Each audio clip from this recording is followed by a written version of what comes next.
मुल्क की तारीख में पहली बार हिंदू नौजवान पाक फिजाइया में पायलट मुंतखब। एक निजी न्यूज़ चैनल के मुताबिक हमसाया मुल्क भारत में जहां मुसलमानों समेत दीगर अक़लियतों का जीना मुश्किल बना दिया गया, वहीं पाकिस्तान में अक़लियतों को न सिर्फ मजहबी आज़ादी हासिल है बल्कि अक़लियत से ताल्लुक़ रखने वाले तमाम नौजवान पढ़ लिख कर अपनी सलाहियतों का खुलकर इजहार कर सकते हैं, जिसकी नई मिसाल सामने आई है कि मुल्क की तारीख में पहली बार एक हिंदू नौजवान को पाकिस्तान एयरफोर्स में जीटी पायलट मुंतखब कर लिया गया है।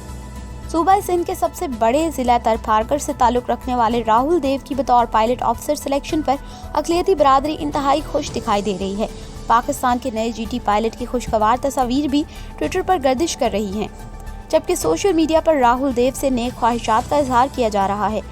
ऑल पाकिस्तान हिंदू पंचायत के सेक्रेटरी रवि दवानी ने कहा है कि अक़लियती बरादरियों से ताल्लुक़ रखने वाले बहुत से नौजवान सिविल और आर्मी ऑफिसर्स की सूरत में मौजूद हैं, जबकि मुल्क में बहुत से हिंदू डॉक्टर्स भी अपनी सलाहियतों का लोहा मनवा रहे हैं। अगर हुकूमत अक़लियतों का इसी तरह ख्याल रखे तो आइंदा आने वाले चंद बरस में राहुल देव जैसे नौजवान कौम की खिदमत के लिए पेश होते रहेंगे। वाज़ेह रहे कि पाक फौज, पुलिस और रेंजर समेत मुख्तलिफ कौमी इदारों में हिंदू और सिख अफसरान जिम्मेदारियां निभा रहे हैं। पाकिस्तान में सबसे ज़्यादा हिंदू बरादरी ज़िला थर पारकर में आबाद है और ये इंतहाई पसमानदा ज़िला है।